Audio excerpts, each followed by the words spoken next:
3 years ago, Vladimir Putin said that Western liberalism was dead. Last year, President Xi argued that the West is declining. In April 2022, things look very different. Recent months have shown the deep resilience of the human spirit and of free societies. Faced with appalling barbarism and war crimes, which we'd hoped had been confined to history, the free world has united behind Ukraine in its brave fight for freedom and self-determination. Those who think they can win through oppression, coercion or invasion are being proved wrong by this new stand on global security, one that not only seeks to deter, but also ensures that aggressors fail. We can't be complacent. The fate of Ukraine hangs in the balance. But let's be clear, if Putin succeeds, there will be untold further misery across Europe and terrible consequences across the globe. We would never feel safe again. So we must be prepared for the long haul. We've got to double down on our support for Ukraine, and we must follow through on the unity that we've shown in the crisis. We must reboot, recast, and remodel our approach. My vision is a world where free nations are assertive and in the ascendant, where freedom and democracy are strengthened through a network of economic and security partnerships, where aggressors are contained and forced to take a better path. This is the long-term prize, a new era of peace, security, and prosperity. Let's be honest. The architecture that was designed to guarantee peace and prosperity has failed Ukraine. The economic and security structures that were developed after the Second World War and the Cold War have been bent out of shape so far. They have enabled rather than containing aggression. Russia is able to block any effective action at the UN Security Council. Putin sees his veto as a green light to barbarism. He's walked away from the NATO-Russia Founding Act and the Treaty on Conventional Armed Forces in Europe. He's violated multiple measures on arms control. The G20 can't function as an effective economic body while Russia remains at the table. The Soviet Union used to regularly use their UN veto, but for all the many evils that they inflicted, even they behaved with some kind of rationality on the world stage. They were able to stick to deals when they saw risks to strategic stability, as they did with the anti-ballistic missile treaty. They would de-escalate when they were confronted and called out, as with the Cuban Missile Crisis 60 years ago. And they had their eye on their global reputation. None of these factors apply to Putin. We're dealing with a desperate rogue operator with no interest in international mores. This is at a time when the world economy has never been more open to Russia. During the Cold War, Western allies fueled each other's prosperity, and we restricted flows of trade and investment and technology to the USSR. In the 1990s, these constraints were removed, but it didn't lead to the expected gains in economic openness and democracy. We took progress for granted instead of applying the necessary carrots and sticks. And leaders like Putin spurned the opportunity to change because they feared that they would lose control. Instead, they took the money from oil and gas and they used it to consolidate their power and to gain leverage abroad. Vandal, Dirk, Handel. The assumption that economic integration drives political change did not work.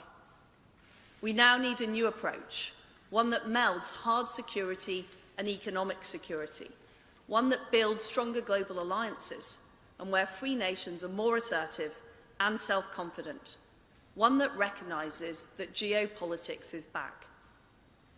Britain has always stood up to bullies.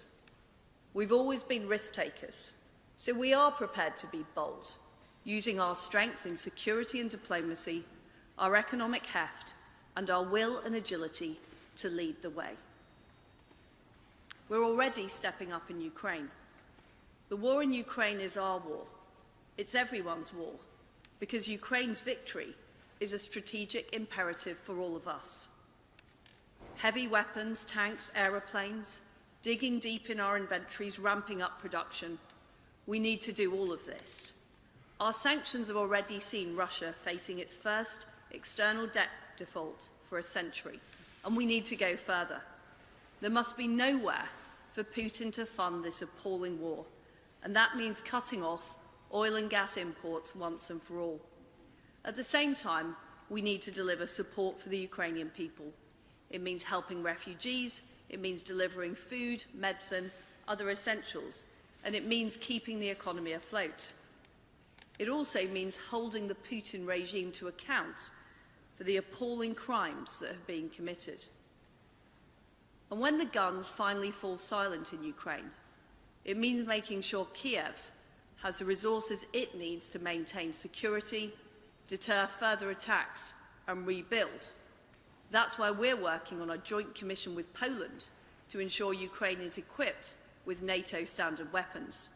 And it's why we're determined to work with the US, with the EU, and other allies on a new Marshall Plan for the country. Ukraine deserves nothing less than a landmark international effort to rebuild their towns and cities, regenerate their industries, and secure their freedom for the long term. We're doubling down. We will keep going further and faster to push Russia out of the whole of Ukraine. And this has to be a catalyst for wider change. We need to apply this tough stance to the threats that are emerging beyond Ukraine. Our approach is based on three areas: military strength, economic security, and deeper global alliances. Firstly, we need to strengthen our collective defence. In the words of President Zelensky, freedom must be better armed than tyranny. Ahead of the NATO summit in Madrid, we need to lift our sights. We have long argued that NATO needs to be flexible, agile, and integrated. The eastern flank must be strengthened, and we must support crucial states like Poland. That's why we're increasing our troop presence and we're deepening our defence cooperation. We also have to learn the lessons of Ukraine. The United Kingdom sent weapons and trained Ukrainian troops long before the war started. But the world should have done more to deter the invasion, and we will never make that same mistake again. Some argue that we shouldn't provide heavy weapons for fear of provoking something worse. But my view is that inaction would be the greatest provocation. This is a time for courage, not for caution. And we must ensure that alongside Ukraine, the Western Balkans and countries like Moldova and Georgia have the resilience and the capabilities to maintain their sovereignty and freedom. NATO's open door policy is sacrosanct. If Finland and Sweden choose to join in response to Russia's aggression, we must integrate them as soon as possible. And we reject the false choice between stronger traditional defence and modern capabilities. We need to defend ourselves against attacks in space and cyberspace, as well as by land, air and sea. We also reject the false choice between Euro-Atlantic security and Indo-Pacific security. In the modern world, we need both. We need a global NATO. By that, I don't mean extending the membership to those from other regions. I mean that NATO must have a global outlook, ready to tackle global threats. We need to preempt threats in the Indo-Pacific, working with our allies like Japan and Australia to ensure the Pacific is protected. And we must ensure that democracies like Taiwan are able to defend themselves. All of this will require resources. We're correcting a generation of underinvestment, and that's why the Prime Minister has announced the biggest investment in our armed forces since the Cold War. We recognise Russia as the most acute threat in our integrated review, adopting the same vigilance as NATO's eastern allies. Others are now stepping up as well, but we all need to go further. Spending 2% on defence must be a floor, not a ceiling.